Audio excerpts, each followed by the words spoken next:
Jorge, vamos lá para essa pergunta que eu queria um carinho, porque ela chegou para a gente como se fosse um atendimento fraterno da nossa ouvinte Adriana Volpe. Ela escreve assim: Meu filho Pedro, de 2 anos e 2 meses, super saudável, um menino amadíssimo, muito alegre, desencarnou de edema agudo do pulmão.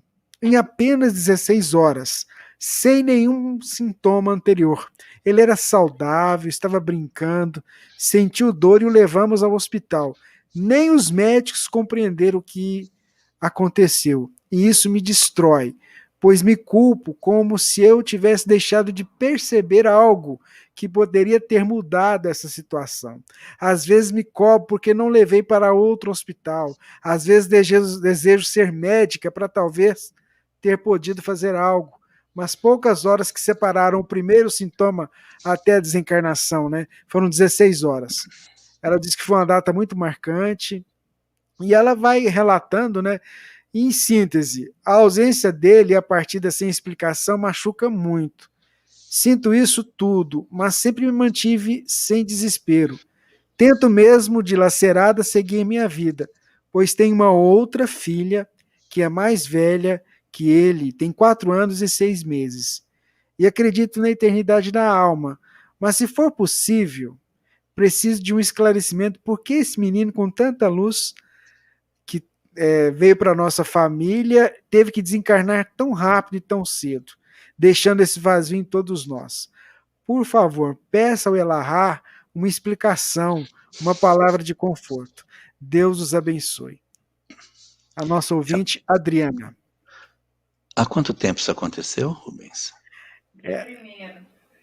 Não, ela mandou no dia 1º de fevereiro. Ela não. Foi primeiro, desculpe, eu que não coloquei. 1º de janeiro de 2018. 2018, tem 2 anos. 3 anos? 3 anos.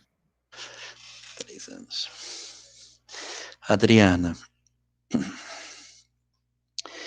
você tem todos os motivos do mundo para sentir dor. Não é nada fácil você ter um anjo dentro de casa e de uma hora para outra você perceber que o seu sonho parece que se desfaz, como se ele fosse feito de nuvens. É muito ruim. É plenamente compreensível isso. E os 3 anos que você tem desde esse incidente até hoje, é um tempo típico para que a gente ainda esteja digerindo essas dores, principalmente em função das circunstâncias que se deram e que não deram a você a condição de você dizer assim, eu fiz tudo o que eu podia fazer, porque foi tão rápido. 16 horas é um tempo muito curto entre o sintoma e a desencarnação. É amargo, bem difícil. E você possui alguns recursos bem interessantes sobre isso, quando você diz que você consegue crer na imortalidade, que isso é um ponto muito importante. O segundo, que você consegue, além de crer na imortalidade, não se desesperar. O terceiro, você ter retomado a sua vida, reestruturado a sua vida em função do que você tinha para fazer, até mesmo em função de sua própria filha. Então você tem 3 elementos aí muito importantes. Mas nesse processo da perda, existe um 4º elemento que você não está conseguindo trabalhar. E não estou dizendo isso no sentido de cobrá-la, mas no sentido de mostrar para você que você está com 3 vitórias e um ponto que você ainda precisa trabalhar, que é a questão da culpa. A culpa ela é muito comum, ela é quase que esperada nos processos de perda de filhos, porque os pais eles tentam de alguma maneira transferir para si as responsabilidades por aquilo que aconteceram a seus filhos. E eu não estou me referindo a filhos pequenos, filhos adultos. As pessoas dizem, por que eu dei a chave para ele naquele dia? Eu tinha dito, meu filho não vai para a festa, eu senti no meu coração que ele não deveria ir, eu deveria ter ouvido a minha intuição. Então, muitas mães, muitos pais se condoem muito, considerando que eles poderiam ter feito alguma coisa de muito forte para impedir com que isso acontecesse. E o que o Espiritismo fala especificamente sobre essa questão da culpa? é que o fenômeno da desencarnação, ele não é um fenômeno banal da existência, de tal sorte que a minha decisão poderia interferir nesse resultado. Veja que uma ocorrência extremamente importante. O nascimento e a desencarnação são os dois pontos mais relevantes da existência humana, a chegada e a partida. Então, não dá para nós imaginarmos que isso teria acontecido sem o conhecimento de Deus, sem que os espíritos que estivessem trabalhando no socorro, no atendimento, no processo de serem os mentores do seu filho, pudessem estar alheios a esse processo. Não. Houve todo um amparo espiritual.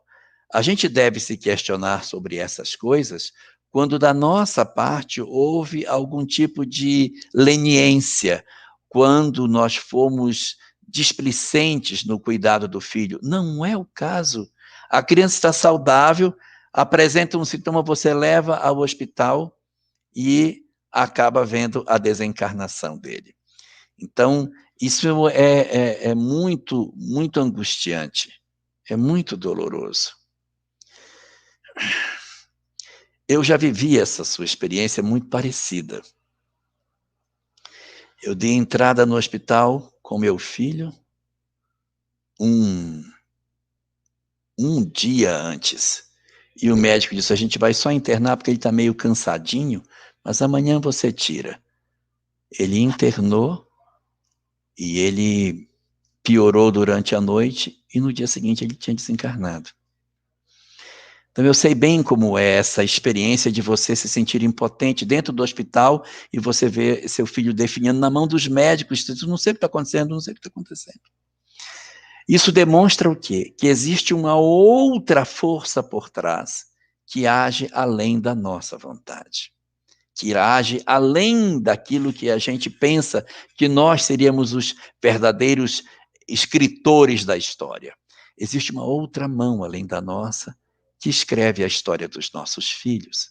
Nós não somos os únicos autores da história deles. Então, fenômenos significativos como esses, ou como outros de determinadas doenças que deixam sequelas nos nossos filhos, são indicativos de uma ação espiritual efetiva, na tentativa de trabalhar determinadas experiências que eles ou nós precisamos. Então, o primeiro ponto que eu gostaria de dizer a você com relação à culpa é que não se culpe por isso, porque, a bem da verdade, não coube a você o fato daquilo que aconteceu.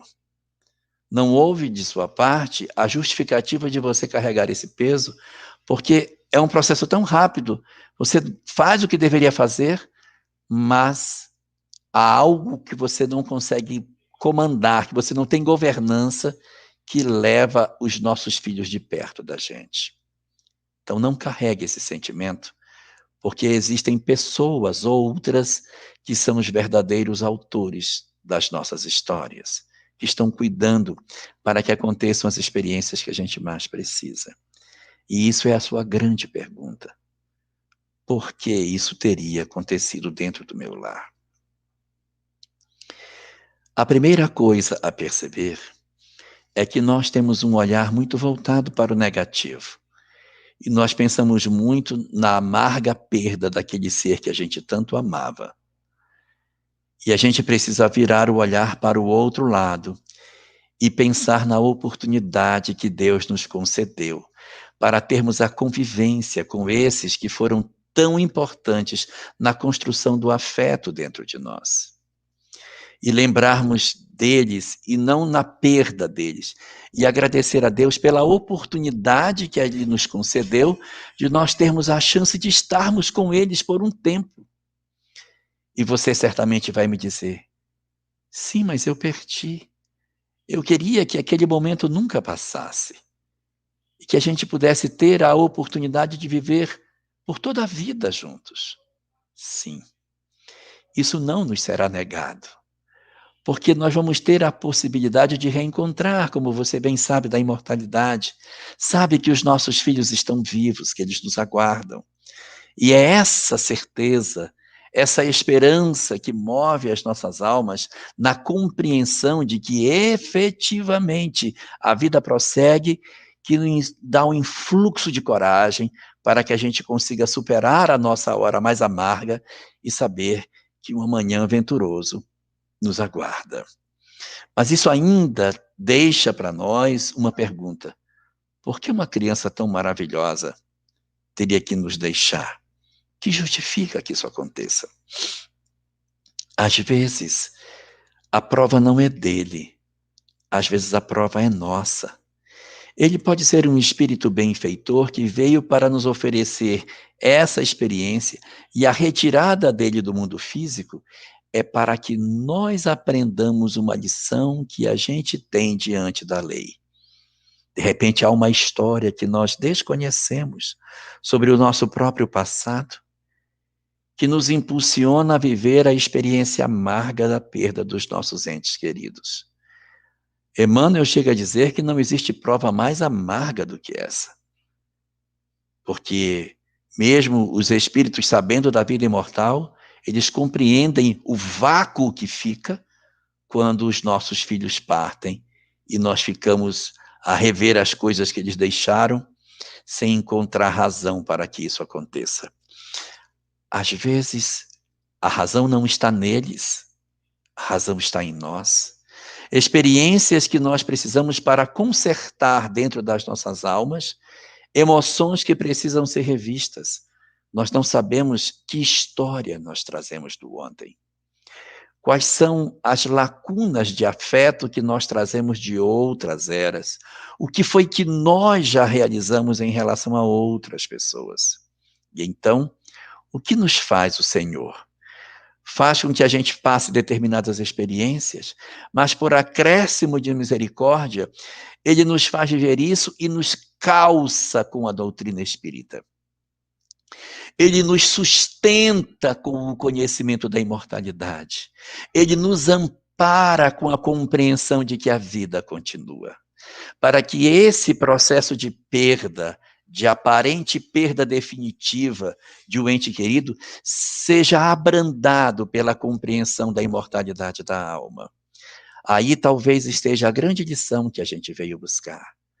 A gente não sabe o que a gente fez, não sabe que histórias arrastamos do ontem para o hoje, e esse companheiro do mundo espiritual vem para viver essa experiência e voltar para o mundo dos espíritos, para que a gente viva esse momento de reflexão, do sentimento, para que a gente diga: eu não quero isso para ninguém, nem para o meu pior inimigo. Não posso dizer que seja o caso específico do seu filho, mas existem circunstâncias também em que esse fenômeno se dá, porque essas entidades elas vêm para unir pessoas. Você tem, de repente, um casal que precisa se unir, mas essa entidade não vai ficar. O propósito dela é juntar o casal. Então, a mulher engravida e eles se juntam. Depois que eles estão juntos, a minha missão está cumprida. Ele volta e deixa o casal junto. É uma dor? Nossa, é uma dor. Poxa, mas ele poderia ficar. É porque essas almas trazem algumas experiências que precisam, de repente, passar para a cicatrização de dramas complexos que a gente arrasta do ontem para o hoje. E ele encontra duas maneiras de agir: cicatrizar um passado mal resolvido e ter uma forma de juntar esse casal. Como você tem uma filha que é mais velha, essa provavelmente não é a razão. Então, muito provavelmente, a razão está do lado de cá, pela dor que você sente, pela prova que a gente passa. Porque é ali, dessa provação tão amarga, que a gente vai ter a oportunidade de refletir profundamente para sentir o sabor da imortalidade, para que a gente preencha as nossas almas de uma convicção que nos faltava, de que a vida continua. É por isso que Emmanuel, tratando dessa questão, diz que para a mãe que perde um filho, só há uma coisa que é mais forte do que a desencarnação do seu próprio rebento. A única coisa que é mais forte do que a morte de um filho é saber que ele continua vivo. É essa certeza que nós temos de que a vida continua, que é o grande influxo de força que nos coloca de pé e nos repõe no trilho da vida para que a gente execute as nossas tarefas que o mundo nos pede.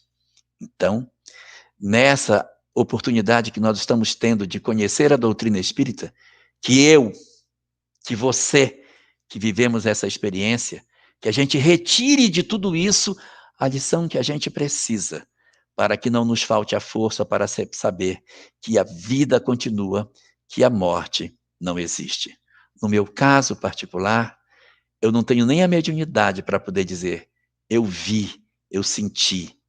Eu tenho que me consolar com o que eu leio, com o que eu conheço, com o que eu digo para as pessoas, porque isso vem do fundo do meu coração, da certeza de que a vida não termina no túmulo, mas ela continua para sempre. Muito bem, Jorge, vai se preparando para fazer a prece final para a gente. Queria aproveitar o gancho e dizer do filme As Mães de Chico Xavier, que tem um relato de vários casos, tem um relato da Célia Diniz, que conta o caso dela, enfim, ajuda a ilustrar um pouquinho e, de certa forma, encontrar força para passar pelas adversidades da caminhada, né?